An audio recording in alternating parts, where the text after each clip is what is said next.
Welcome back to another episode of Spicing Things Up. I am your hostess with the mostest, Jacob Benson. Joining me here today is Brendan Merkel. How are we doing today, B-Merk?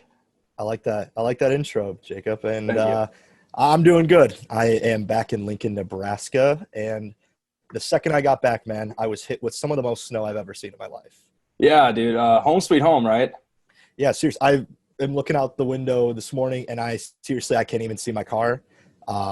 There's no plows that hit our neighborhood, at least the smaller streets that we're on. So it is legitimately covered in snow. So that's a all great right. start. Yeah, that's a warm Nebraska Midwestern welcome. But so I'm officially out of isolation, and I have Roseanne Barr on Ambien energy from this because, yes, I have finally been able to explore into the ventures of leaving my apartment. I felt like Obi-Wan Kenobi in A New Hope, just being like a recluse, just in isolation and nowhere. And then like you finally see people again. Yeah, old Ben, man. And I have never felt happier. I mean, so I was telling you earlier, like just the amount of euphoric state that my mind has gone into because life just does not feel real right now, dude. Like I haven't worked in 2 weeks. And then, we get 2 snow days in a row, man. We have, for those who do not live in Nebraska, we got 14 inches of snow in the last 2 days.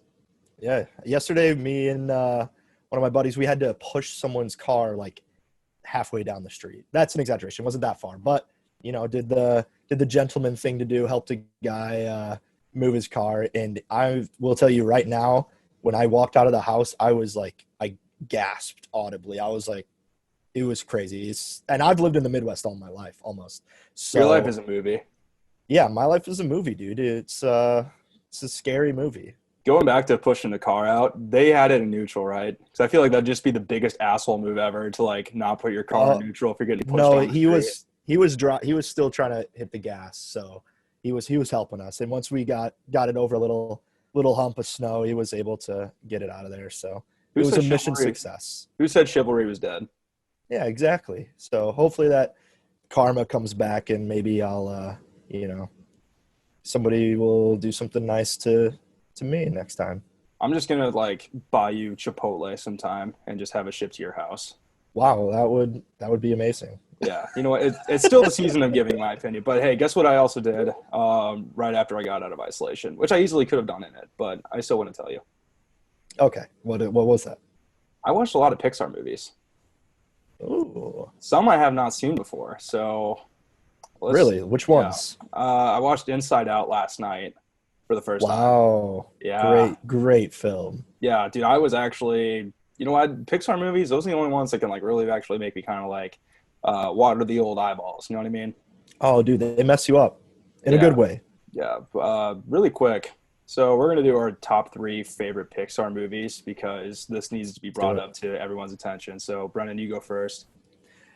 Okay, so I got to go with Old Reliable, and that is Toy Story. And 1 or 2, I can't really decide, honestly. The first one's just so classic, but I would probably go number 1. But either or, they're just amazing films. I actually watched that one yesterday too, dude. That's Sid. Like that is early signs of like sociopath, antisocial, like psychopath right there. That kid needs to be locked up. I saw like in the third one, he's like a garbage kid, and I was like, yeah, you know what, this looks right. That kid is really dog water. So he's dog water. All right, yeah. So my top 3. So I definitely got to go with Inside Out, number 3, dude. Like that movie changed my perspective on a lot of things. I thought it was pretty good, pretty cute, and now I know that I'm not entirely in control of my own emotions, and I'm gonna. I know, dude. It's such a cool concept. I loved it. It's gonna be my cop out if I ever like act irrationally. I'll be like, hey, I'm not in control here. I'm in the passenger seat, man. Don't put any of this on me. I did not know we were going from 3 to 1, so. Just so everyone knows, Toy Story is my number 1. But I will now start from the bottom. So my number 3. Why not just do 2? I guess I can do 2. But that's Incredibles. And that's for an undisclosed reason. But it's still a good movie. Miss Incredible got the booty. Oh, she got that Pixar dump truck. Shucks. All right. And then, so wait, are we talking about 1 or 2? We'll do 2. That was my 2. So no, which Incredibles? Oh, 1 for sure, but they're both good. Same with Toy Story. You know what? I'm still that kid. Like, I think it's just the fact that we grew up with these movies. We'll still go see them in theaters in our 20s. Oh, no shame. With Yeah, no no shame at shame. all. It's cool to like these movies again. Thank you, Disney Plus. My number two is going to be Soul. I actually watched that for the first time this weekend too. Oh wow, you're choosing the newer ones. I like it. Yeah, because I haven't really had many opportunities to watch it. I guess I had 10 days, but I was just kind of getting murked by little kids in COD and feeling bad about myself. But yeah, dude, Soul is a really good one. Jamie It was really good. Foxx, he's a great actor, and you know what? I like that movie. It teaches you that life is important in other aspects. Yeah. So Not you like that everything. one? You like that one better than Inside Out? I do. Yeah, I think so. Yeah, I'd say Soul definitely had like a deeper purpose to it. I could see that. I definitely would agree with that. If I'm gonna I be just thought a Inside Out was cuter. Yeah, if I'm gonna be a snooty guy, yeah. What's your last one? What's your least favorite of your top three? Yeah, so still one of my favorites, but this was supposed to be my number 3, and that was Up. All time great. One of Oh, the saddest starts to a movie of all time, but it's just so cute, dude. I love it. I like how it's still a meme, and that movie's like 12 years old. What meme? Dude, okay, so you ever I my first year on TikTok. Oh, So like the song. yeah, the song. Well, yeah, I even Like see like that Russell kid like showing up everywhere now too. You know what? hmm. I feel like I look a lot like him. I feel like I could definitely make that a Halloween costume, or I could be Carl, like the old guy. Yeah, you could. You're the dog. I think I'm you'd make box a good. shaped. You would be the dog. I think. I'd Doug. be the dog. Hey, you know what? He's the best too. But my number one is Cars because first of all, that is a redemption story and a half. You know what? Actually, no. Here, I'm going to do a tie. So my number one is going to be Cars and Ratatouille. Very good options. And here's why I like Ratatouille also because one, I love food. As you can tell, looking at me, I love food, dude. And We're you know both what? food lovers here. Yeah, everything in that, like, you know what? I don't even care that like a rat is the one doing all that. If a rat can make me cook like that, like sign me up. I love eating. All that just makes me look.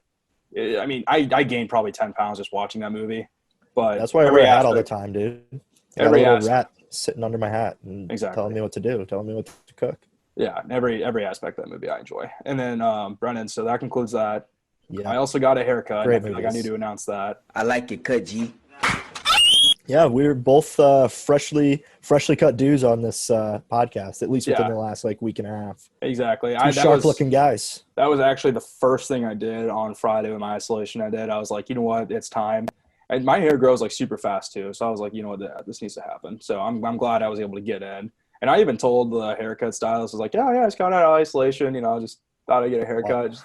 why would you say that to a random She was person? loving it. Because Really? she was chill. She passed the vibe check. That's fair. That's fair. She did not Yeah. mess up. She gives me exactly what I like. I go to Great Clips every time, dude. And you know what? No complaints there. I respect it. I respect You know it. what? When I can afford to go to like my personal stylist and pay like $200 for a haircut every time, $200. I pay like 40 something. you pay 40? Mhm. God, glad I'm not from Chicago. Good Lord. Hey, you gotta keep going to the lady I've been seeing for like my whole life. You know what? I'd call Gotta that brand show customer loyalty. loyalty. Yeah, customer loyalty. You know what? That is a quality that we need to keep appreciating in life. All right, Exactly. we had a hell of a weekend for football. We sure did. For sports in general, I mean, These McGregor were, lost on Saturday. That was pretty crazy yeah, too. yeah, dude. Not even just lost, KO'd. Like Yeah, that's, dude. It was kind of sad to see. I think he like broke his leg though, so yeah. He didn't that look great. he caught a shot to his knee or something that did not look too good, and he was hobbling. And I definitely think Poirier knew that, so I pounced on him. remember, speaking of leg injuries in UFC, I remember when Anderson Silva broke his shin on a kick one time. And it was the nastiest thing I've ever seen in my life. Like I could never do UFC, dude, because just that kind of stuff just does not sit well with me. It triggers my anxiety so bad. Bro, UFC, they got some crazy shit going on there. They're characters. I would die in a second. I don't know. I feel like you could take on Jake Paul. Okay, maybe Jake Paul, yeah. I would just dance around him, dodge every single one. Yeah, and honestly, bet your entire life savings against you, and then just throw the fight. Yeah, absolutely. Absolutely.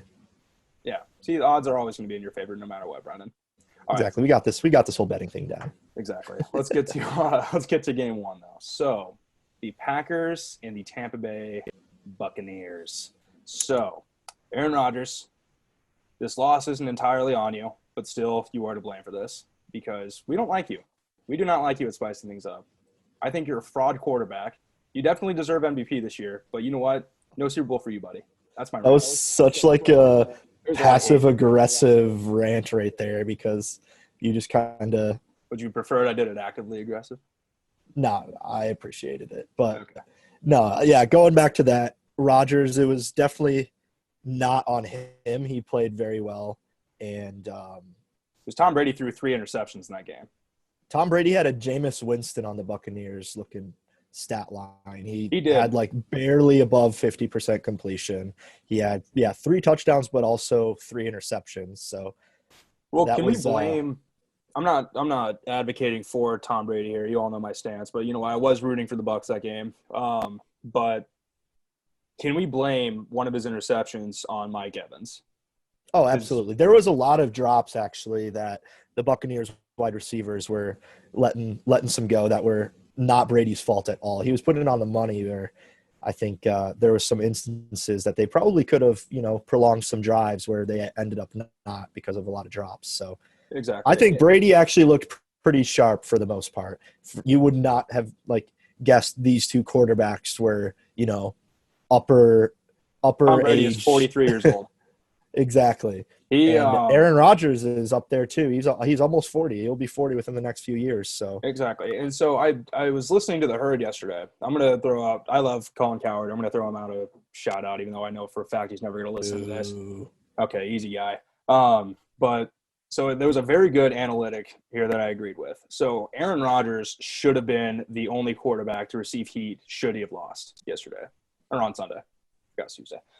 Because here's why. Let me get to it. So Tom Brady is 43 years old, and he is a warm weather team playing at Lambeau Field during an NFC championship. This is his first year in the NFC as well. He's not a warm weather QB. He's played in New England his whole life. Yeah, but you get 1 year in Tampa Bay, that's a pretty significant difference, especially when a lot of your teams are playing in the South. This is a 9-time Super Bowl quarterback we're talking about who has won 6.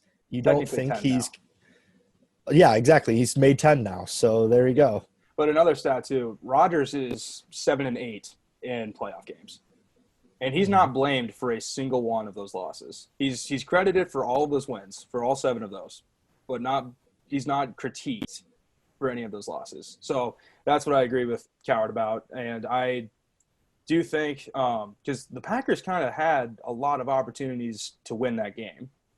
Oh yeah, they did. The odds should have been in their favor 100%. Mike LaFleur, he's a great head coach. Matt LaFleur, yeah. Shoot. Yeah, sorry, dude. I'm still coming back to society. Matt LaFleur, yeah, exactly. He is a great coach. He's young. He definitely knows this offense. He's going to work with these players. He wants Rodgers to stay, too.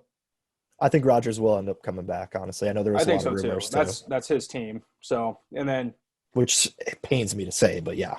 Yeah, and I think the defense played pretty well too. Yeah, but I think the Buccaneers' defense was much better. Yeah, they looked unstoppable. No, I definitely think they won the game with their defense. I think Todd Bowles has done enough to earn some looks as a head coach somewhere, kind of like Fangio on the Bears. But yeah, they have so many defensive guys on that team. Vita Vea, Ndamukong Suh, Devin White. All these guys that were just making plays after plays. Yeah, Carlton Davis got burned on that one touchdown to Davante Adams, but you can't really guard him anyway. So Davante Adams is insane. And let's talk about Alan Lazar too. Yeah, he's a good number 2. He's definitely one of those number 2 wide receivers that I think gets overlooked a lot. I think so. Because you on paper, you take a look at this Packers offense and their playmakers and compare them to the Buccaneers playmakers, and it's not even – there's no comparison. No. You have Mike Evans, Chris Godwin. I mean, Scotty Miller, for God's sake, just caught a 40-yard touchdown down the half.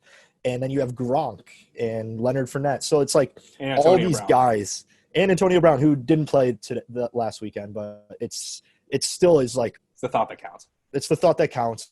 They're a stacked offense. But, yeah, Alan Lazard is one of those guys. And who's the other super fast guy who caught like a 30-yard touchdown? Marquez Valdez Scantling. Yeah. He's super fast as well. I mean, it's kind of like the Chiefs. I'll compare the two offenses. When you got a guy like Rodgers, when you got a guy like Patrick Mahomes, you're going to have these offenses that it really doesn't matter who you plug in. They're going to produce, and they're going to look sweet. So yeah, and not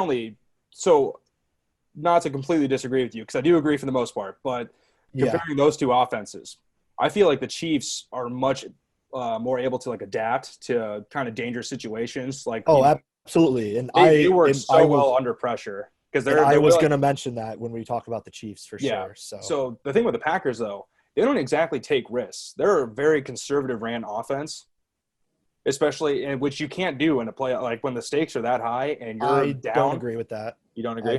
I don't think they run a conservative offense at all. It looked too conservative for Sunday's game, at least. Rodgers had a lot. Well, then let's talk about you're probably thinking about the end of the game when Matt LaFleur decided to kick the field goal when they were down by 8 and then kick it back, not even onside, kick it back to the Buccaneers. Mm-hmm. So, I mean, I agree with you on that point, that decision right there probably cost them the game, because, I mean, you're still going to be down 5 points if you kick a field goal. You still have to score a touchdown to win. So, I mean, they were inside Brady from scoring another one. Yeah, or stop Brady from just ending the game, getting first downs. Yeah, that's so. I mean, they were inside the 10-yard line and decide not to let their MVP quarterback try to make a play and score. So I after the game, Rodgers came out and said, that wasn't his decision, which I'm sure it wasn't. But I mean, it was also crazy. Like right before fourth down, that third down play, when Rodgers looked like he had that whole right side of the field completely open to run in for a touchdown, he decides to throw it to like a triple covered Devontae Adams in the middle. So I mean, I just don't think they trusted Rodgers for some reason, which is kind of crazy. I don't know why you wouldn't. He's carried that team all season. Exactly. So that was definitely the most questionable coaching decision, I think, of the entire weekend. Possibly the biggest stake decision of the whole season, maybe. I don't know. It came on one of the most important drives, you could argue, for any team. So definitely a younger coaching mistake, I would say, on Matt LaFleur's part. Because that's his second NFC championship. Yeah, I mean the Packers have they've played won in one NFC championship. Yeah, during Rodgers' whole career, which they ended up going and winning the Super Bowl. But I think that they've been in 4 of the last 7 NFC championships and have lost every single one. And I think they lost another one right before, like a couple of years before they ended up winning it too. So, I mean, they've lost a lot. They've been there and they've lost. So they just, some teams just can't get over that hump too. I don't know if it's any outside forces involved, but or if it's just an internal thing because I know that, the NFC, just conference championships in general, those are just big deals, and a lot of those players, you get a lot of young guys on the team too. They really don't know what they're doing. They just kind of fall apart sometimes just to the pressure alone. And, you guys league vets like Tom Brady and Aaron Rodgers going at this, this is nothing to them. Yeah. And then, but sometimes just a couple of those key players that you need to kind of keep their head in the whole game for, they just can't perform. They can't produce the results that you need. And you know what? I do agree. I think that decision by Matt LaFleur cost him the game. Yeah, and I saw somewhere posted somewhere on social media, somebody went in and changed the Wikipedia description. Oh my God, I saw of the NFC Championship game to in quotes annual championship game of the NFC where a team gets the Packers to win against the Green Bay Packers. Dude, Wikipedia. I thought that was so funny. They are I went to check it this morning and it was already changed, but it was funny in the moment. They're giving the wrong people access to that stuff, dude. Yeah, I agree. But speaking of social media, did you see during the game, Dick Vitale posting on Twitter about him drinking, having to drink Pepto-Bismol in order to get through the game because his stomach was hurting so bad? Yeah, and all I saw was just more memes on Twitter of people just drinking Pepto-Bismol casually on a couch or something. I don't understand. Maybe it was some type of advertising stunt by Pepto-Bismol, but are we supposed to understand these? Maybe, I don't know, but I thought it was funny. At first I was like, ha, like Dickie V, that's funny. And then the second time you post, you're like, oh, okay, well, this old guy might have actually just seriously shit his pants. Yeah. And then he posts about it like 3 more times, and I'm just like, Jesus, dude, this guy shit himself. Yeah, 100%. But hey, you know 100%. Then he posted it about it on Twitter, and everyone knows he shit himself. So hey, Pepto-Bismol slaps though. Don't get me wrong. it does. That's And a great Dick chaser. Vitale's one of the few people that I think can get away with that, and everyone just kind of like shrugs it off. I think that was pretty funny. There are certain personalities that can get away with stuff like that. Like, say if they wanted to do an advertisement when Lamar Jackson got his quote unquote stomach cramps. That would be a good advertising ploy by Pepto-Bismol right there. Yeah, honestly, they could just hop on that. They could run that clip of him like kind of like definitely looking like he's squatting his butt cheeks or clenching them, like running to the locker room, doing that little duck run, and that'd be so funny. Just like put like a graphic of like Pepto-Bismol, just kind of like slide it up to the middle or like make it fade in and be like, yeah, you guys should definitely drink this. You got stomach cramps during a pretty big. Then he comes back out, wins the game. Yeah, I think we gotta get this idea out there to Pepto-Bismol. They need to partner with Lamar Jackson to make that happen, I think. And instead of a football that he's running with, because he's definitely not going to pass it, he's just like holding Pepto-Bismol and runs it in for a touchdown. That's good. That's good. All right. People need to get us on their marketing teams, dude. We're geniuses. They do.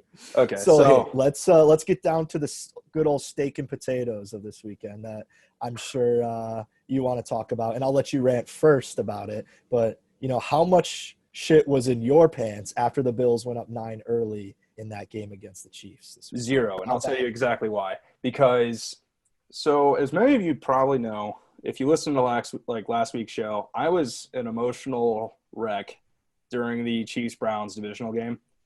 And I made a vow, not to myself, but to God, to my family, to my friends, and my roommates, that I will never, ever act like that again. I was acting a fool because I have put so much like heart and soul into this football team, and just, you know, you expect them to just play so well because, you know, they are definitely hyped by the media and stuff like that, you know, because the Chiefs themselves as an organization, say what you want about the fans, but the Chiefs themselves are such a lovable organization.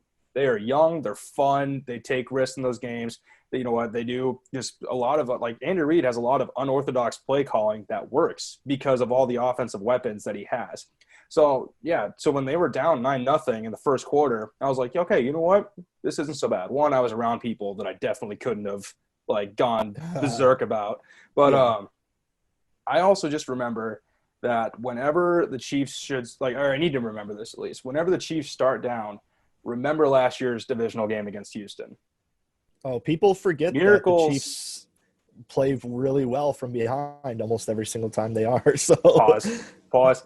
Yeah, exactly. Yeah. So, but yeah, I just need to start remembering that, because you know what? I definitely call them the procrastinating miracle team, the miracle on turf instead of ice. Did you get it? Yeah. I like it. But yeah, so I need to take a couple chill pills, maybe some perks or something to knock me out to watch. I agree. I agree, because I think I told you that last week. I was like, you spoiled little brat. You're just like. You know what? I'll give you props, though. You're my one friend who's not a Chiefs fan that isn't actively rooting against me. Because my entire friend group, I had to mute every group chat I was in because I was like the only actual Chiefs fan like from Kansas City. So like I was the only one with like an actual emotional stake. All the other ones were like kind of like I call them CNOs, Chiefs, or CFINOs, like Chiefs fans in name only. And okay, they were just like throwing like Josh Allen gifs and like just Bill stuff throughout. Like there's like an animated gif of like a guy jumping from a truck onto a table. And then right into the third quarter, I get more texts. I finally was just like, all right, what are these assholes saying? And it's the first text I see is a lot of tables have been saved with a sad face. And then everyone starts rooting for the Chiefs. I was like, oh, what's going on here? And then, so like honestly, just watching that game, I definitely kept my cool. Even though this is probably the one game where I should have been more excited than I was. Mm-hmm.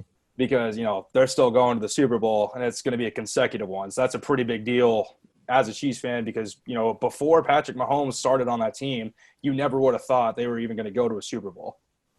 Yeah. I was shocked to see they even beat the Colts in the wild card round 2 years ago when Patrick Mahomes' first year starting, because that was one of the first playoff games they'd actually won in God knows how long. Yeah. And you know No. what? I need to give some credit to my Magic Travis Kelce jersey, because every time I wear that game, you know what? People call it superstition. It's hereditary. All right, I'm not the only one that does this, but I have a Travis Kelce jersey that I've had since 2017, and I wear that throughout the entire game, and they win. Well, the thing is, the Chiefs have also won like 25 of their last 27 games. So That is also did correct. you know? Did you know that Patrick Mahomes is playing in his second Super Bowl before he even Has been has down. he has 10 losses on his career. Yeah, and I actually saw this was on social media too. Another cool stat: he has not been down by a possession since he played Iowa State at Texas Tech back in like 2016. That that is not true because that I think you mean to say something else. He's not been down by a possession. Yeah, What I'm do you pretty mean? sure Oh, that's a like stat. lost by more than a Or possession? yeah, lost by okay, my bad. Yeah, he Okay, hasn't yeah, I lost by saw more than that. a possession. My bad. Gotcha. Yeah, I was gonna I say am he was just down bad in the head down today, two dude. possessions last weekend, Yeah. but no, I know what you mean. But let me say this: I'm gonna go into kind of like an analytical rant, not rant, but just what I And I thought will of concur throughout the with you most game. likely, because you and I Yeah, got pretty good takes. because I just want to say that the Chiefs coaching staff is the best in the league. They're incredible. Eric Bieniemy will no doubt get a head coaching job after this season Hmm. because big time hats off to their staff. Because I mean, you could tell that Mahomes. I mean, you couldn't really tell, but just by their play calling, that Mahomes was clearly still recovering from his injuries because they created a perfect game plan for him. He did not throw to the left as much as he usually does. You could Hmm. see that. Well, 'cause he went in with And turf toe still, I'm pretty sure. yeah, so Also, they wanted to try to limit that hurt toe. He only actually threw 20 plus yards a single time, which went incomplete actually. So they used to their Hill. playmakers. Yep, I think they used their playmakers and created that usual, pre-snap nightmare that the opposing team just hates to see. Yeah. But it was kind of like watching an Alex Smith Chiefs offense. It was efficient, but with that extra, Mahomes magic to it because he still made those, some of those crazy plays, those little dump down passes where he's like throwing around the defender, casual Mahomes stuff. It was But it was Hunt's ketchup on the steak. That's what I will say.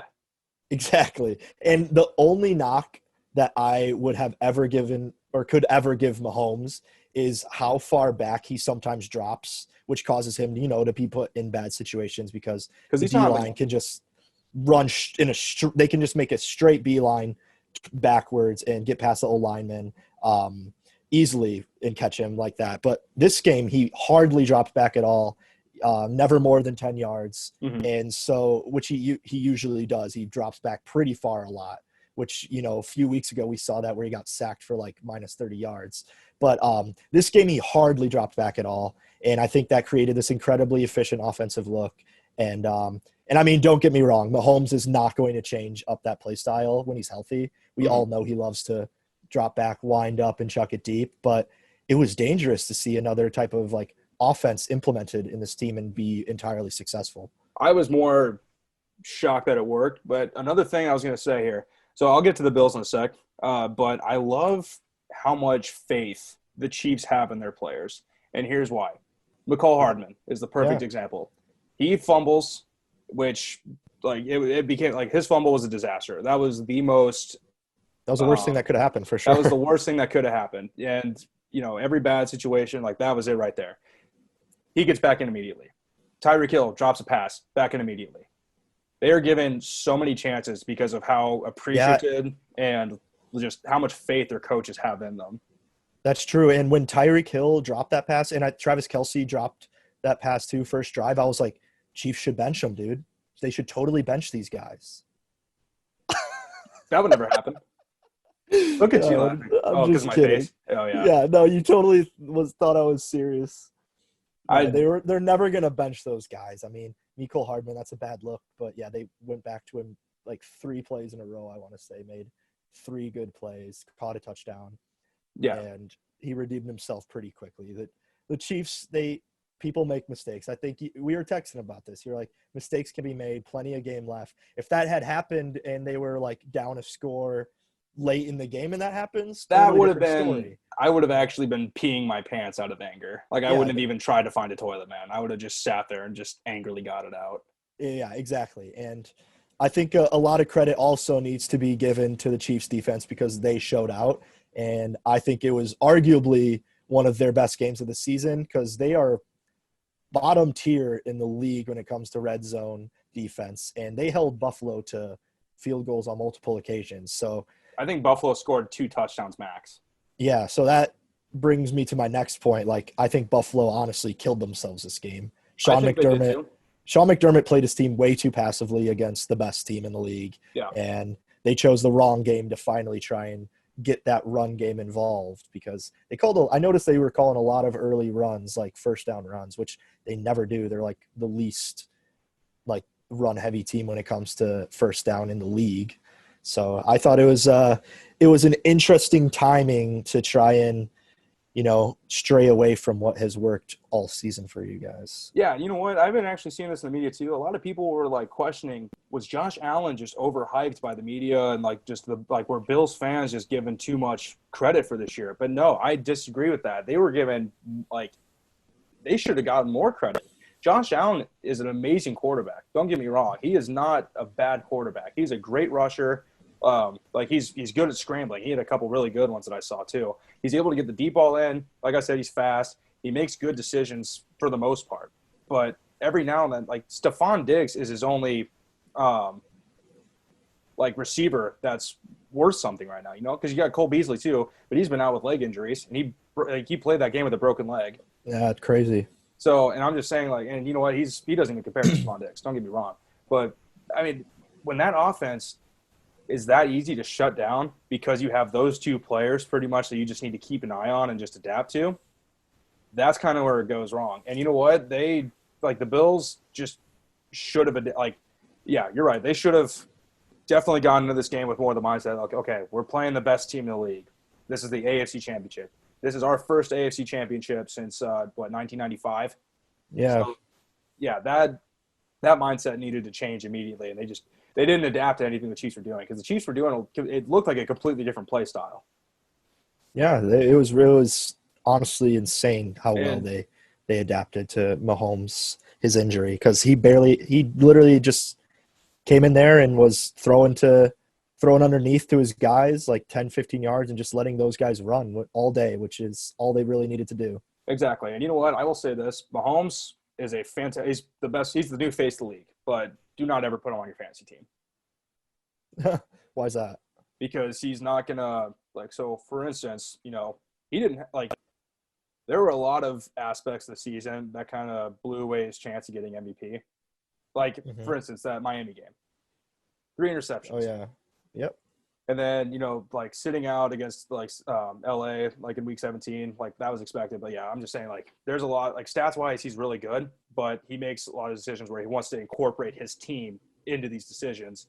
Because what he needs, this isn't a one-man show. And he's not going to make it that way.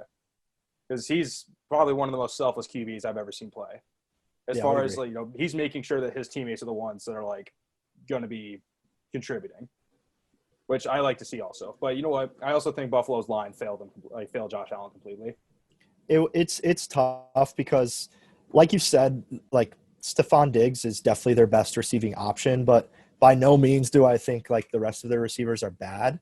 I would almost argue I didn't know that Cole Beasley was playing on a broken leg until after the game, because I think that was undisclosed, but Stephon Diggs, John Brown, and I think Gabriel Davis, rookie, they have all been incredible this year, actually, which is a testament to Josh Allen as well. But that's one of the 4 best wide receiver, I think, combos you could have in the league. That's a pretty deep group that you have right there. And I mean, you can look at, the Chiefs guys and Mecole Hardman, Tyreek Hill, Sammy Watkins, maybe when he's not injured, which he always is. But then you have Travis Kelce, though, which kind of changes everything. If the Bills had a solid tight end, if they had a good running back, they would be a whole different team, dude. They would be a whole different animal. And if the Chiefs also didn't have Frank Clark and Chris Jones to deal with, Chris Jones was great that game. Frank Clark, he's been a little bit quiet this year, but Chris Jones has been insane this season. So I am that'll be a difference maker on Super Bowl Sunday. in the Super Bowl. Yeah. Yeah, and honestly, as long as – and you know what? I think having Edwards-Helaire back too definitely helped. Like, there was a lot of aspects. Was he back last week? Yeah, he was. Did he play that much? I noticed that Darrell Williams was taking a lot of carries. So because I think because his ankle – I know his ankle's been kind of messed up like for the last like month or so ever since the New Orleans game. But anyway, he'll be back ready to go for the Super Bowl. I'm fully confident. And I do think that the Chiefs don't have – much to worry about going into Tampa. We'll get to that. Yeah, we will. But okay. But anyway, go Chiefs. I'm very happy the way this game turned out. I was super nervous going into it just because I really did not think that the Chiefs were going to be able to pull this one off just with how they've been playing.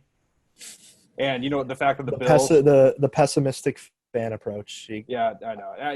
I try to set low expectations so I can't be disappointed, but I never set low expectations in reality. Anyway, so yeah, and I do think that this needs to be brought up too. The Bills went 11-1 in their season after they lost to the Chiefs. Mm-hmm. So that's also what was scaring me. No, it's like what I said last week, dude. The Bills are a good team, a really good team. And they're just not quite there yet. I think this experience for Josh Allen in the playoffs is just what they needed. They have a few missing pieces to kind of fill in on their offense, but I think their defense is good. I think they stepped up in the second half of the year. But I think this Bills-Chief matchup will be one to look forward to almost every single year. I think it's going to be these two guys at the top. I can see this turning into a new rivalry, and that just depends if the Chiefs keep playing the AFC East too.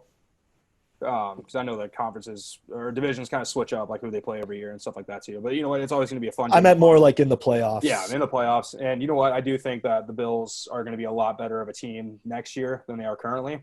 They're a young team. They're younger than the Chiefs are by quite a bit. So yeah, they're a young team. They got so much room to work with. I do think that they're going to be back next year. You know what? They just need to keep their heads up. And dude, did you see it at the end of the game? It was so sad. Stephon Diggs just watching the ceremony.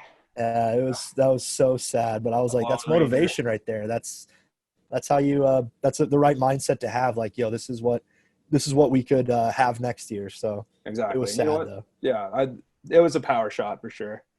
Yeah, I would have loved to be in the media taking that video or that picture of him just standing there. Oh, dude, you know that's the lone wagon. You know that's a banger right there. Absolutely. All right. So should we get to the main event? Super Bowl 55 talk? Holy shit, dude! It's almost Super Bowl time already. It's almost Super time.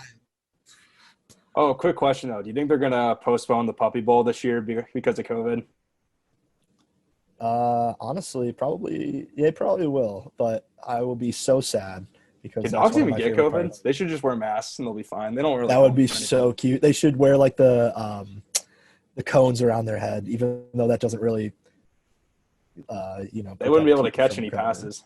Exactly. I feel like that would definitely, They couldn't pick up the ball. That'd be so funny. That'd be so cute. But hey, how many times have we had to listen to "Blinding Lights" by The Weeknd to get to this moment of time? Well, so I have already heard that song I say last winter. It was when I really started listening to it a lot. Because I was like, yeah, you know what? This is modern 80s. This is pretty cool. And then hearing it all throughout the NFL season. And then there's Levitating by Dua Lipa. And then there's whatever new DaBaby song's out. And then you got Cardi B. I'm, if we're going into radio, we got to get used to just hearing the same thing over and over. I know it's tough. Radio music, dude. I can't. It pains me. Me to listen to it. But actually, I like The Weeknd. I think The Weeknd song it's starting to definitely take its toll because of how much I've heard it. But does it just wear you down as a man? Are you just dude? It does. You know what? I still think his Super Bowl halftime show will be honestly sick. We need to bring this up too. By the way, his plastic surgery, quote unquote, is prosthetic. Oh, it's fake. It's fake. Good, thank God. I promise you, it's fake. That and then Kim and Kanye thing, and then the whole like thing with Jeffree Star, like that was a rough start to this year. And then finding out it's all a lie, I'm like, oh, thank God! Like just a wave of relief is like flown upon my face. Pause. But I'm just so happy that the weekend's like, because I'm like, why would you ever do that to your face, dude? Like I was praying it was for an album cover. Maybe it's for the Super Bowl. Maybe he's just gonna do that and be like, oh Maybe yeah, it's that's a my little Super like, Bowl yeah, face. some little extra bit like skit thing that he's saving. I I don't want know. to It'll see be it off interesting. I'm interested. Monday the 8th. I want that gunk off his face immediately. Why? So because you think he's cute? No, I just Oh, don't well, that think was a any quick answer, person should dude. look like that. That was a pretty quick answer, man. Well, I'm not sus. It's not sus. You don't have to. You don't have to. He's a good looking guy. I'll give him that. I'm a good Yeah, looking there you guy. go. We're all good There looking you go. guys. All right, There let's we get go. to the super time, please. All right, I have one question for you. Yeah. How does it feel to be a fan of a team that people are already probably so tired of? I don't think people are tired of him yet. You don't think so? I don't think so because the Chiefs really have not been relevant until Patrick Mahomes became their quarterback. Yeah, I mean And that's true. this is his third year starting. Yeah, So and I they've been don't think people are insane tired every of it year. yet. I think people want him to win because, first of all, winning this many. So if he wins the Super Bowl, so that'll be 2 consecutive this young into his career. The only other person to do that was Tom Brady. So that's what I was going to ask you, because that's the reason why you hate Tom Brady. So you're basically going to turn into the one thing you swore to protect.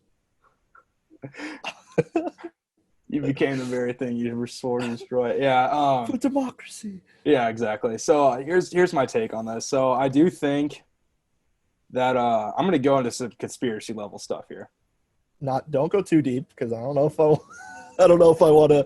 We won't end this show then for like 3 hours. Oh, do you think we're going to get killed?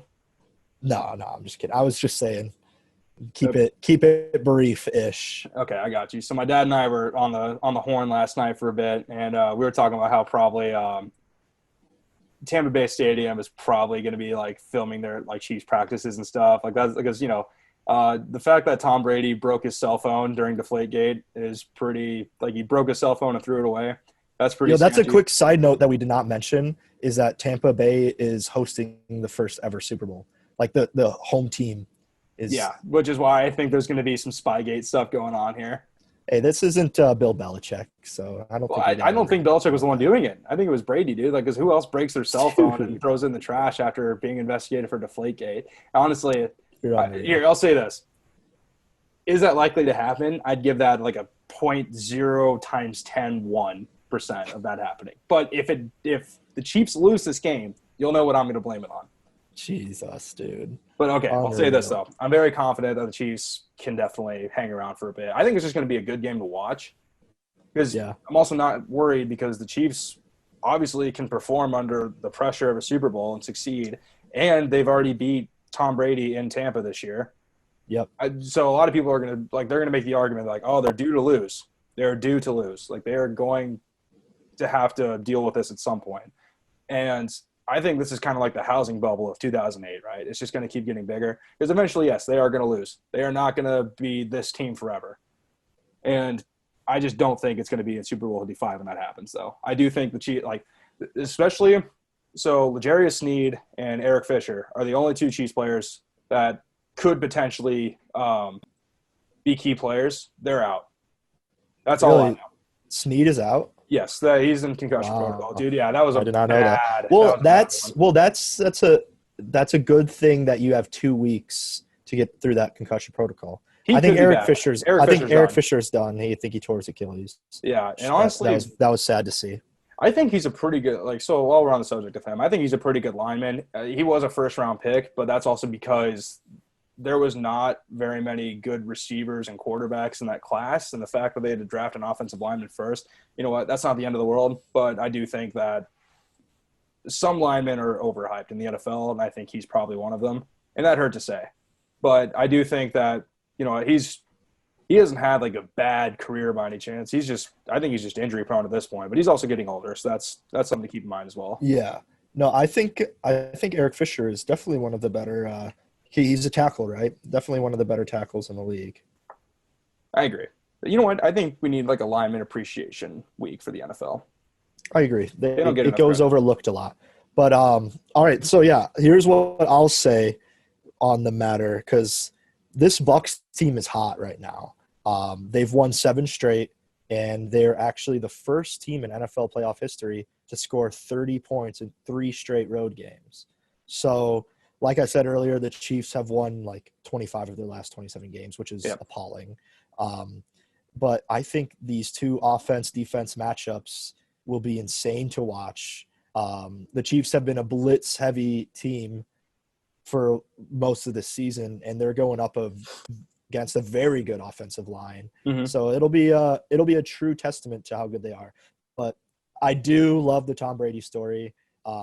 I think the Chiefs are still the best team in the NFL currently, and I think they'll probably win this game. We're gonna save the line talk and over/under talk until For next week when it's because there are lines out, but I think it'd be more accurate if we waited a week. Plus, like, yeah, gives us definitely something to talk about.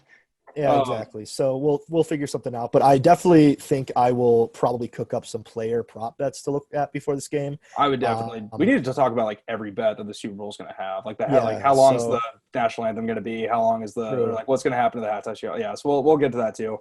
But I'll say this as far as like another analyst perspective, I do think Tampa Bay is going to be running the ball a lot. Possibly. I mean, Leonard Fournette has been good. I don't know if they're going to have back. I don't know if Ronald Jones played in the last game, but those two guys have been pretty good during this season. Yeah. But at the same time, the Chiefs' run defense it hasn't been terrible, and I wouldn't Tom say Brady, it's top 5.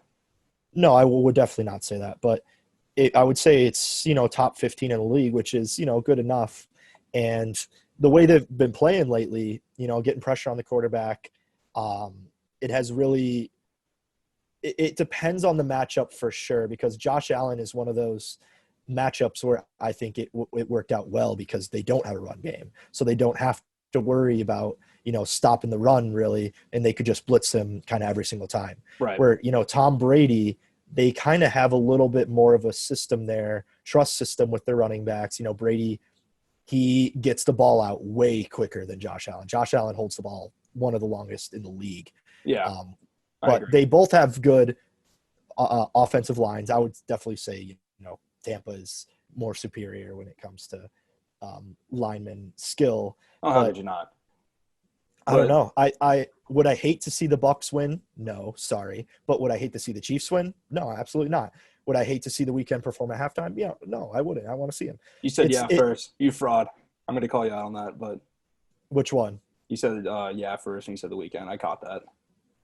I meant more. No, I wouldn't. But okay. I crave it. I'm always in for the Super Bowl for the entire experience. Commercials, food, the wings, halftime show. It always goes down best when the game is a banger too. So I agree. And watching the 49ers Chiefs last year, I would definitely say that was one of the bangers because that was the first Chiefs Super Bowl, and it was a banger for you. They destroyed the 49ers. Yeah, it was fun for me, and we'll get to that Super Bowl in a second here too. But yeah, and as far as the passing game goes with Tom Brady, when the Chiefs have secondaries like Tyrann Mathieu, like Daniel Sorensen, Charvarius Ward, I do think that the Chiefs secondaries do pose a threat to Tom Brady's passing offense as well. Yeah, I would definitely say those guys are all – I wouldn't say they're like completely all-stars, all three of those guys, but I would definitely say, like, you know what, those guys need to be worried about if you're going to pass the ball in a Super Bowl. Yeah, I think I do think Sorensen has been pretty good. Tyrann Mathieu has been awesome. Which is Bruce Arians is the reason that he is what he is today. So I agree. There's his former coach, but I mean they already played against each other this season. But I do think it'll be a good game. It's a very good story. Does part of you think I guess Brady has another year left on his contract in Tampa, but like, what if he wins the Super Bowl? Do you think he would want to, take that Peyton Manning high road and just retire if he won? No. You don't think so? You think he would come back? I don't think so. I think he's going to fill out his contract. I think next year is going to be his last year regardless because he'll be pushing 45 at that point. He'll be older than Brett Favre at that point too. Yeah, because, I mean, he's still slinging it. And, I mean, like a testament to his linemen, he's barely gotten hit at all this year compared to a lot of other QBs. So Exactly. I think his health is actually still in great shape. Honestly, he could probably play till he was like 50. Kind of seems like it. But I do think he'll come back next year too. I was just bringing up that. But I would hate to see him go out like Drew Brees, like say next year. Worst turn. Yeah, and Brady also being kind of higher up there in age. If he lost that game, I don't think he would have retired still, but that definitely would not have looked good for him. Like Breeze was just sad because we all knew this was going to be his last year regardless. Mm-hmm. So Brady, at least he has a year left on his contract. Even if he does win the Super Bowl, I still think he's going to play another year. Yeah, I could see it.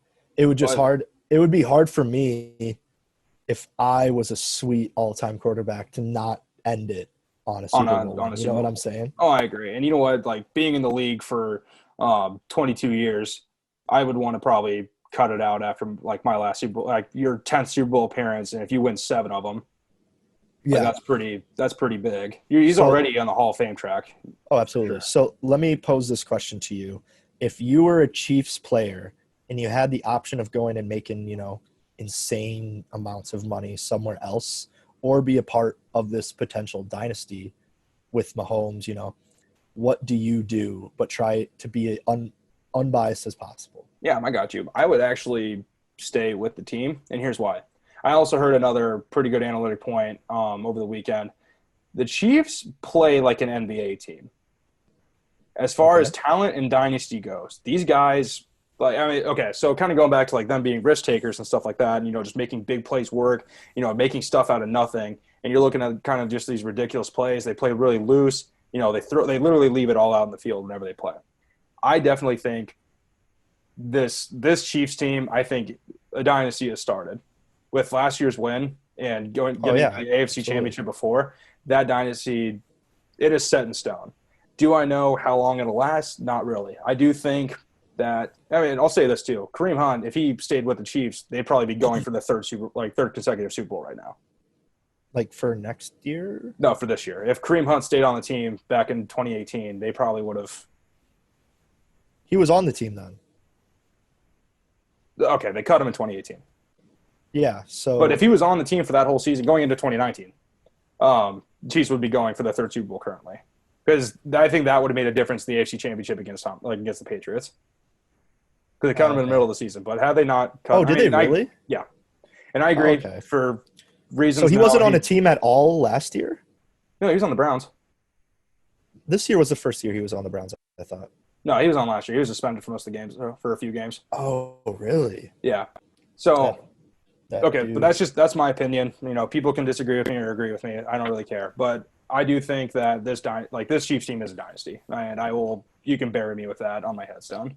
No, I think the only way this team ever crumbles and doesn't become a dynasty is if, those players decide they'd rather make money and all leave, and the coaching staff all gets hired by someone else, which is very possible because, if your team is highly successful, people are going to start looking at some of the other coaches that are a part of the system, get that winning mentality somewhere else. I do think Andy Reid and Mahomes could honestly make almost any situation work. So I would definitely agree, though. I would probably love to stay with Mahomes and keep winning. Absolutely. I would too. And here's the thing also. Even after Andy Reid retires, because that's inevitably going to happen while Mahomes is probably still under contract with the Chiefs. Yeah. And you know what? A lot of those players, as far as going to make more money, and leaving, I feel like they would want to stay because they're also the reason that this team has been so good. And wouldn't you want to keep going for more and more get as many Super Bowl rings as possible? Yeah, absolutely. Because, a lot of people definitely, especially if they were on a kind of team that, we'll say for the Packers, for instance, if you were on the Packers, you were given opportunity to make more money somewhere else, and you're just kind of stuck in this limbo of just getting the NFC Championship and not exactly winning. I would probably take the money over that. But having a way higher chance of getting to the Super Bowl and actually winning it, I would want to stay with that team. Yeah, I think if you have the chance at all to play with a well-run, team organization that has a franchise quarterback already in place. The new face of the NFL, we'll call it. Yeah, well, yeah.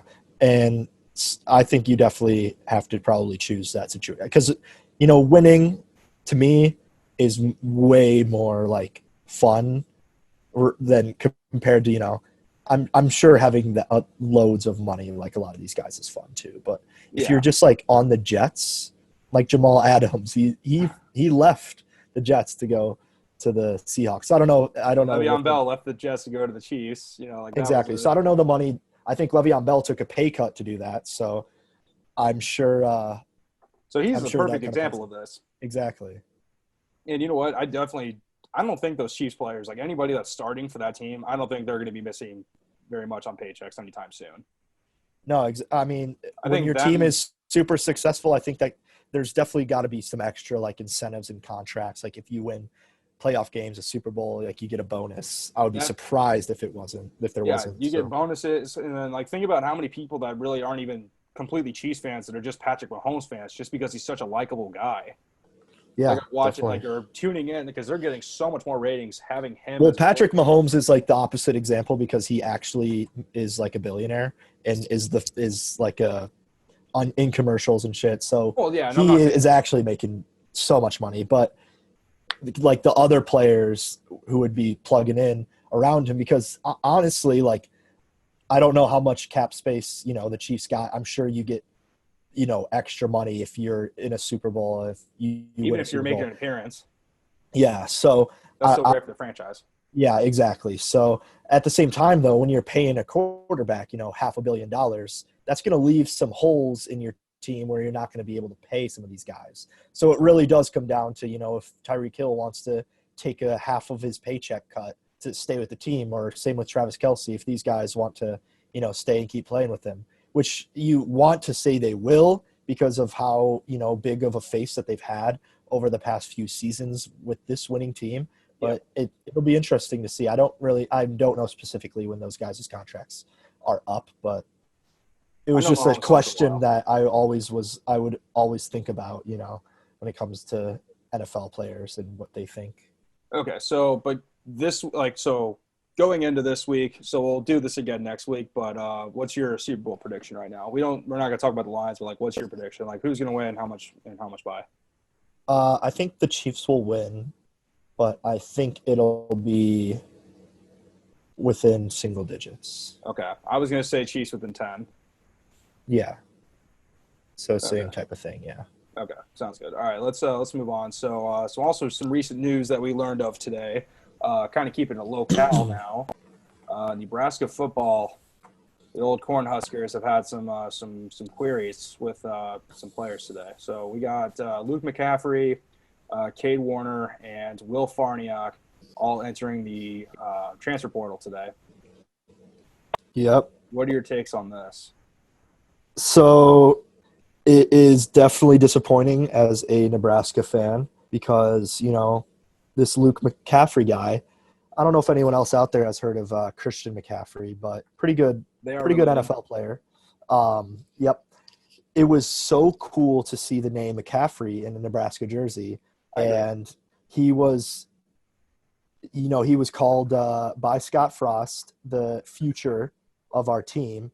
And like a season later, he is now entering the transfer portal. So, and here's kind of I'm sorry.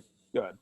No, I was just saying a little stat that I read somewhere is since 2017, with Scott Frost as the coach, they have had one of the worst winning percentages in Nebraska football history. Yeah. So, and also, this is the fourth quarterback to transfer since 2018 on Nebraska.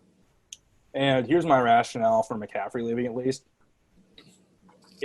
Should he have started in 2019, I think he'd still be on the team right now if he started over Martinez.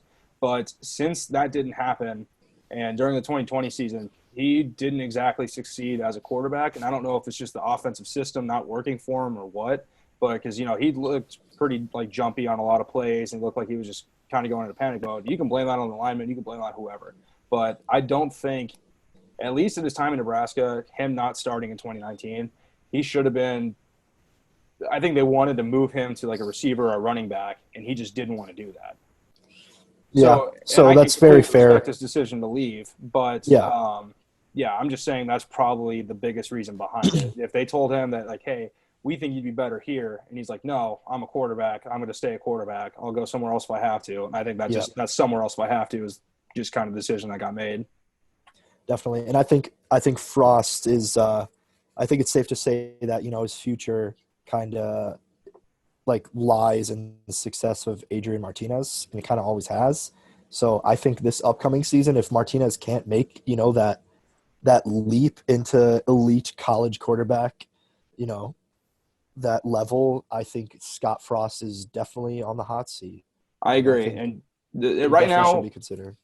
the future looks bleak, but let it not be the darkest day in mankind because, us losing Wandale also was a pretty big hit. But Yeah, you know what? And Cade, okay, so we'll talk about Cade Warner and Will Farnack now too. So, um, not really too upset about those. I mean they didn't play too much, so They I didn't don't play too think much. And to Warner say was a that, team captain, but he's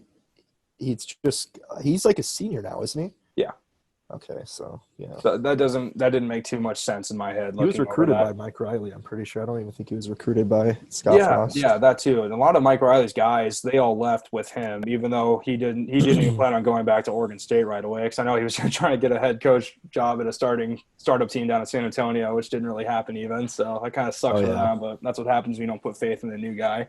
Um, but yeah, I saw a lot of people saying that losing Cade Warner was going to be one of the biggest blows to Husker receiving. I'm like, you know what? No, how much playing time or how many catches and like how many reps has he been getting in games too? Like No, I mean it's the not biggest devastating. blows are Wandale Robinson and Luke McCaffrey. I mean, those are our I would agree two with those two. arguably best playmakers that we have on our offense, at least from last season. So it's definitely says some things about Scott Frost, I think, for me. And I think so too, but I'm not going to be like I said. I've never been a delusional Husker fan, and I never plan to be. I want to be rational and thinking and saying this that I do think there's hope for this team. I will never say give up hope because I'm never going to jump ship and just say this team's lost. I'm not going to do that. I will say that there do need to be a lot of decisions to be made here about going into the future. Like, first of all, Nebraska needs to be able to retain recruits yeah, and, you know, keep guys from transferring. Like, I'm not going to say to cater to those guys, but do what you can to like keep them like not saying like keep them happy, but like give them playing time. If they have talent, use it. yeah. I mean, these are all easy things to say, and recruits wise, if you're not able to retain these top recruits that you've been bringing in from these past few seasons, then I don't know if we've really been able to retain any of them. Honestly, we've seems like we've lost a lot of the top recruits that we've gone after. I think Omar Um, Manning was our best recruit in the last couple like in the last year, but he he's got talent. He can burn like Cam Taylor bread, but the guy just needs to learn the playbook. yeah, And I no, think he's I going to agree. too. It'll be interesting to see what this team does next season. We will be officially graduated. We'll be alums at that point. So it'll be We'll still have looking stake in at this, right? no, yeah, we'll just be looking at it from a different perspective then. But It'll be gone but not forgotten. we'll always be uh, Nebraska fans at heart. I wish there was ways you knew you were in the good times before you left them, right? Exactly. All right, Brennan, let's go to a positive note here. Let's switch topics. So Super Bowl's coming up in less than 2 weeks. Yep. And I thought, you know what, you thought, I'll say this, I'll give you credit for this. You thought it'd be a fun idea to go through our favorite Super Bowl moments of all time. So let's Yes, go I ahead and think do it would. that. What All right. was your first one? So I'm going to approach it as a fan with my first pick, but I'm going to choose the Devin Hester opening kickoff return in 2007 against the Colts for the Chicago Bears. Very fun. Regardless of the final score, that was one of the craziest Bears moments I think I've ever witnessed, and it was awesome. And to those listening, regardless of final score means my team lost, but it was still fun to watch. Yep, it was actually not too fun to watch much after that, but I'm it's sorry. okay. I did not mean to kick dirt in your eyes. All right. My first one's going to be Steve McNair for the Tennessee Titans back in 2000, being a yard short from winning the game against the Rams, and they ended up losing by 5. That photo is I'm one sorry, of the by 8. toughest one. Yeah, that photo is a tough one to see because it's so close, so close. And Exactly. he's reaching out for the end zone. And you hate to see stuff like that too, especially, if you were a Titans fan, how many people do you think like just smashed their TVs right after that happened? I would guess a couple for sure. Yeah. What's your next one? Next one is from another very early 2000s Super Bowl, Cowboys Broncos Super Bowl, actually. The Creed halftime show where the band Creed was, flying around the field like trapeze artists while singing. And I don't know. I definitely don't remember, but, seeing flashbacks, watching it back, it was one of the most absolutely electric shows I've ever seen. Dude, I've never seen a bad halftime show. Yeah, there's been a few questionable ones for sure. Questionable, but not bad. Not terrible. Or not blatantly, but like not objectively bad. Yeah, no, I would agree. All right. My next one is the wide right field goal from the Buffalo Bills in 1991 that cost them the game against the Giants. They lost by a point. That one was tough, but to be fair, that was a fairly long field goal. It wasn't like a gimme, but it was tough. It was a 47-yard kick. 47, yeah. Yeah, Scott Norwood, I hope you're doing okay. I'm sure you're still not thinking about this moment, but I'm sure you sleep well every single night. I'm sure you sleep well, and I'm sure the city of Buffalo is just ecstatic by your existence still. Yeah. I think at this point, Buffalo fans can, they can get past it now. Exactly. All right, what's your next one? All right, the next one I have is a specific play, and it was in 2018, known as the Philly Special, run by Nick Foles in the Eagles offense, where Nick Foles actually caught a touchdown off, some insane motion play. And it ended up, making a difference in the game too, which was awesome. Yeah, even like small, like stuff that seems small at the time, like actually does have a really big impact. And that's something that everybody watching a Super Bowl needs to remember. Like nothing, I'd never will say it's over until it's over. Exactly. And it was just a crazy play. Whenever a quarterback catches the ball, it's awesome. Right. And so a touchdown. Yeah, and you love to see that as a fan too. You really do. Absolutely. All right, so kind of going back to the halftime performances, the 2020 J-Lo and Shakira halftime show, I think was one of the best performances I've ever seen. You watched that one in the bathroom? No, I'm not. I ain't like that. But I will say, hips don't lie. So back when I did YMCA basketball in high school, because I was that asshole. We used to warm up to Hips Don't Lie. Like we brought like this probably like $110 speaker that was like up to my waist. We'd roll it out into the court and literally blast that on repeat while we were warming up. And then you guys would get beat by 20. Yeah, pretty much. Well, I mean, we didn't exactly take it seriously. We were doing half court shots like every game and stuff like that. Yeah, we didn't care. We thought it was funny though, because there were actual like teams and stuff that would have like actual coaches and like they'd practice and like we'd just show up and be like, oh, hey, what's up? So the games we won, they felt just really funny. You can meme us. But that's fair. Yeah, but anyway, great halftime performance. J-Lo, Shakira, you guys are icons. Thank you for doing everything you do. Facts. All right, okay. My fourth one is any Doritos or Budweiser Clydesdale commercial. Those are always the best. I love Budweiser ones. Budweiser is the GOAT of Super Bowl commercials. Exactly. It's fair to say. Doritos is not far behind. Those ones are always pretty funny too. Well, like you keep seeing them. Like those commercials don't get old either. No, like I could go back and watch them right now, and it would be like watching them for the first time. Yeah, and I thought the what's his face, John Krasinski commercial, like the Smart Park Boston thing, was pretty funny last year too. Oh yeah, that's not one of my picks, but yeah, I just thought that was a good honorable mention to throw in there. My next one is going to be the Eagles beating the Patriots in 2018. I was rooting. I will never ever root for the Eagles willingly in my life, but watching Carson Wentz beat Tom Brady was just heaven on earth for me. I was so happy that night because that was Nick Foles. Or Nick Foles. Yeah. Yeah, I forgot Wentz was injured. The Philly Special. The Philly Special, yeah, exactly.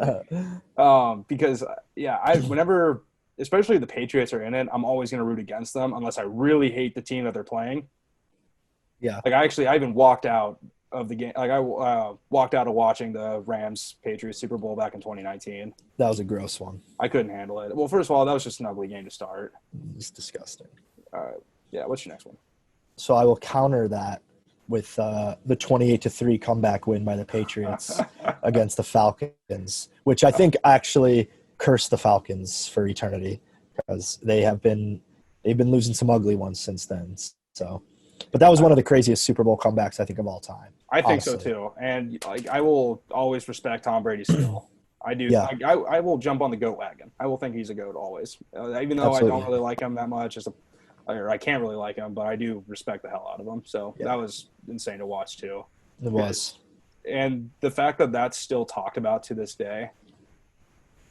Yeah, I mean, most sports fans and people involved in sports will understand when you say, 28-3. Exactly. It's like a hidden code that only NFL fans can like kind of speak to each other in. All right, Brennan, my all-time favorite. You probably guessed this. Chiefs win the Super Bowl 54, baby. Let's go.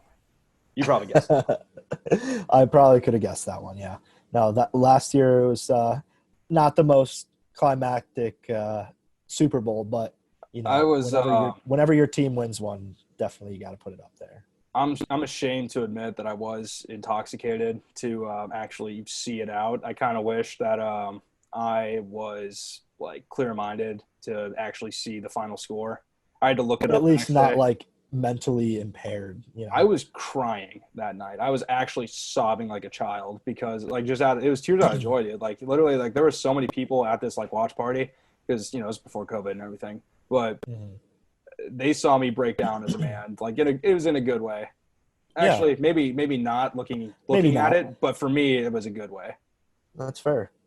And I still manned up and went to work the next day. I didn't go to the Super Bowl parade because my teacher at the time was, we had our different like differences, but anyway, that's a therapy session for another time. I'll go this year if they win for sure.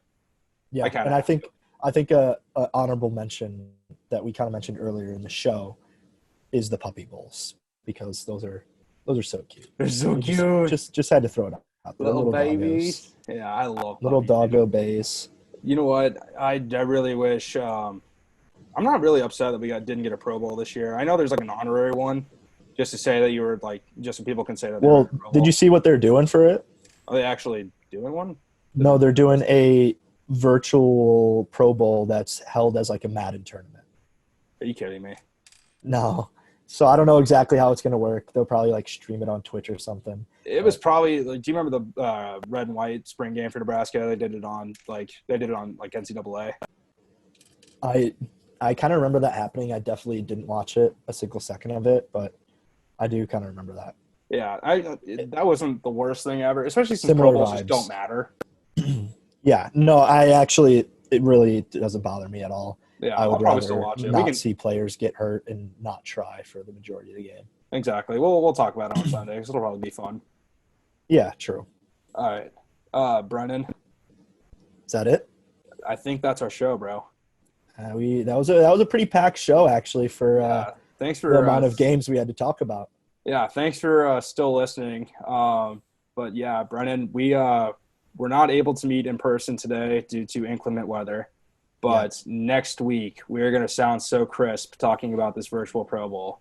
It's gonna be like a McDonald's Sprite, just gonna hit your ears and just send you to a whole nother dimension. Exactly. I also love seeing those memes like on TikTok. It's like going back to the 1600s to give pilgrims like McDonald's Sprite, and it's just Patrick Starr coughing atrociously. That's how I feel every time I drink it too. So they're not alone. All right. But yeah, that's our show. We are also still on YouTube, Spicing Things Up Podcast. Email is spicingthingsuppodcast@gmail.com if you want to send us anything. Cover art option is still up for grabs. But yeah, thank you for tuning in. Go Chiefs. See you guys. Yeah, I have. I've heard it since I was in like 7th grade. So, but it's something that I've kind of embraced. And the guys, Kelsey, Tyreek, and those guys throw some shots at me, but don't worry, I throw shots back.